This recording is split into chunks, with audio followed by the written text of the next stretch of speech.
Hello everyone.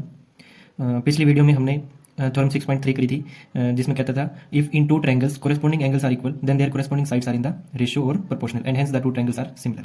मतलब कि हमने क्या पढ़ा था कि जो ए बी सी है और एक ट्रायंगल है पी क्यू आर, इसमें है ना तीनों एंगल क्या दे रखे थे, इक्वल दे रखे थे। ए पी के इक्वल, बी क्यू के इक्वल और सी आर के इक्वल। ठीक है, तो ये चीज इसमें दे रखी थी। अगर ये इक्वल है तो हम कह सकते हैं कि हमने ये प्रूव किया था कि उनकी साइड्स के रेशियो क्या होंगे, यानी कि A B by P Q किसके इक्वल होगा, A C by P R के इक्वल होगा B C by Q R के। मतलब कि ये तीनों रेशियो इक्वल होंगे, ये हमने प्रूव किया था। ठीक है, इससे पहले हमें जरूरत पड़ती थी, हमें दिखाना होता था कि जो एंगल है वो सारे के सारे इक्वल हैं और साइड्स जो है प्रोपोर्शनल है।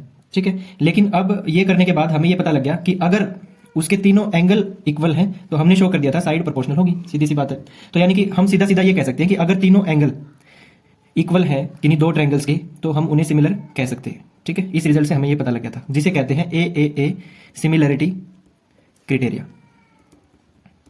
ठीक है, तो इसी पे बेस्ड एक क्वेश्चन कर लेते हैं, आज प्रैक्टिस हो जाएगी। देखो एग्जांपल नंबर 4 है एनसीईआरटी का।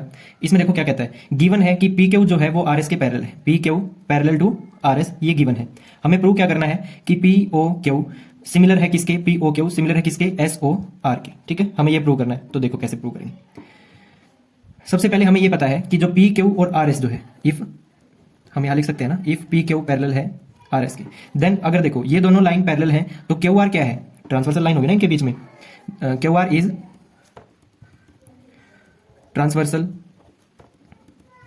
Line between them. ठीक है, तो यहां से अब देखो, तो ये जो एंगल हुआ, एक तो ये एंगल, एक ही एंगल, दोनों इक्वल होंगे ना। क्यों? क्योंकि हमें पता है ये दोनों लाइन पैरेलल है और ये इसके अल्टरनेट इंटीरियर एंगल्स होगी, है ना। तो अल्टरनेट इंटीरियर एंगल इक्वल हो गए। देखो एंगल क्यू किसके इक्वल होगा, एंगल आर के। रीजन में लिख देंगे क्या, अल्टरनेट इंटीरियर एंगल्स। ठीक है, एक तो ये पता लग गया हमें। इसी तरह से क्या लिखेंगे, सिमिलरली एंगल पी और angle S, angle P equal to angle S. Reason क्या देंगे, वही सेम, अल्टरनेट इंटीरियर एंगल। अब दो एंगल हमें पता लगे, एक और दिखाना है। देखो ये एंगल हमें पता है ना, ये और ये एंगल तो इक्वल होंगे। कौन सा एंगल है ये, एंगल पी ओ क्यू किसके इक्वल होगा, एंगल एस ओ आर के। कैसे पता, ये दोनों एंगल इक्वल कैसे हैं, दो इंटरसेक्टिंग लाइन है तो उसमें ये क्या है, ओपोजिट एंगल्स। ठीक है, तो ओपोजिट एंगल इक्वल होते हैं ना दो इंटरसेक्टिंग लाइंस के।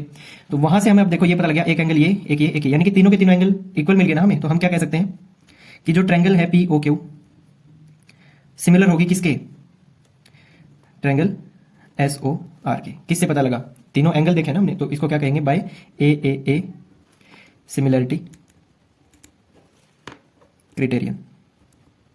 ठीक है, यही हमें प्रूव करना था, यही हमें प्रूव करना था। क्या लिख देंगे, हेंस प्रूव। ठीक है, अब हमने जो थ्योरम करी थी 6.3 उसका डायरेक्ट यूज कर लिया। थ्योरम 6.3 का हमने इसमें डायरेक्ट यूज कर लिया और हमने शो कर दिया कि दोनों के दोनों ये ट्रायंगल्स क्या होंगी, सिमिलर। ठीक है।